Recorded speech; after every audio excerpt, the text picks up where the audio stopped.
Most people think a messy room is a sign of laziness, but sometimes it's something much quieter than that.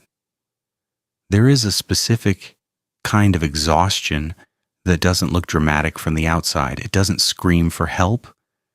It simply settles into your life slowly. One day you look around your room and realize you no longer know where anything belongs. The chair in the corner becomes a pile of clothes. Unopened packages stay near the door for weeks. Cups remain on the desk long after the drink is gone. Small things begin to accumulate until your space no longer feels peaceful. It feels heavy, and deep down, you know it's affecting you. But you still cannot bring yourself to clean it. People often judge this immediately. They call it laziness, lack of discipline, lack of responsibility. But the truth is more complicated than that. A constantly messy home is often not a reflection of someone's character. It is a reflection of their mental state. Many people living in cluttered spaces are not comfortable there. In fact, the mess quietly drains them every single day.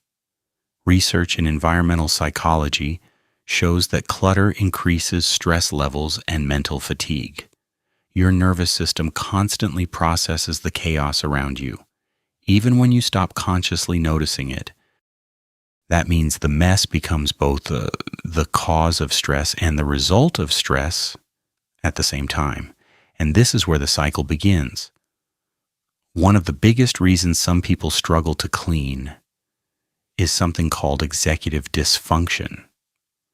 These are difficulties with planning, organizing, starting tasks, and maintaining focus. It is extremely common in people with ADHD, chronic stress, anxiety, or burnout. For someone dealing with executive dysfunction, cleaning is not one task. It is hundreds of tiny decisions happening all at once.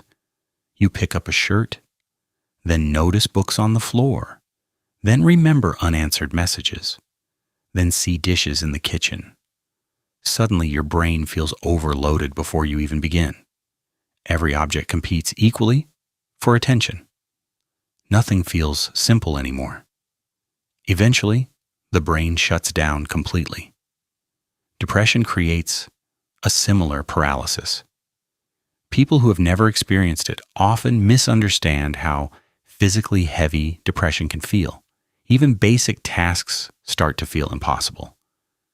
Folding clothes becomes exhausting. Washing dishes feels overwhelming. Not because the person doesn't care, but because their emotional energy has already been consumed by simply surviving the day.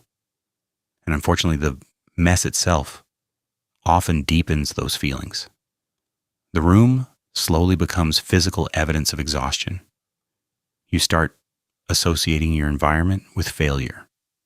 Every pile of clutter quietly reminds you of things you haven't done yet.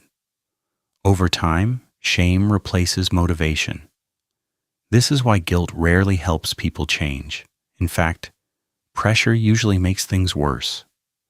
There is a psychological concept called reactance. When people feel controlled, criticized, or forced, they instinctively resist. This is why being constantly told to just clean your room often creates even more avoidance. Because cleaning no longer feels like self-care. It feels like judgment, and many people are already judging themselves enough. There is also another hidden layer most people never talk about: emotional attachment and indecision. Every object carries a small emotional weight. Old receipts, clothes you might wear again someday, gifts from people you no longer speak to, small unfinished reminders of different versions of yourself. Letting go of objects sometimes feels like letting go of memories, identities, or possibilities. So instead, the brain postpones the decision again and again until the environment becomes emotionally crowded. But interestingly, messy spaces are not always entirely negative. Some studies suggest that disorderly environments can encourage unconventional thinking and creativity. A perfectly controlled environment is not necessary for every mind to function well. Some people think more freely in imperfect spaces. Some creative minds naturally resist rigid structure. But there is still a difference between creative chaos and emotional overwhelm. When your environment begins increasing anxiety instead of supporting you, your nervous system eventually starts feeling trapped inside it. And this matters more than most people realize. The spaces we live in shape our emotional state.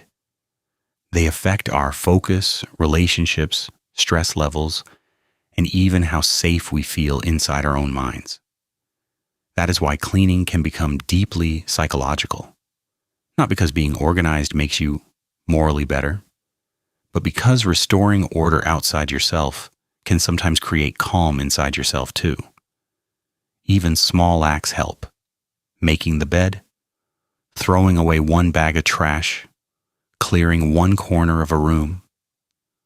These tiny actions quietly tell the brain something important. I am not completely powerless. And sometimes that feeling is the real beginning of healing. So if your room has been messy for a long time, try not to see yourself as lazy or broken. Maybe your mind has simply been overloaded for too long. Maybe your nervous system has been exhausted in ways other people cannot see. And maybe the mess around you is not proof that you failed. Maybe it is proof that you were trying to survive while carrying more than most people understood. You do not need to fix your entire life overnight. Start small.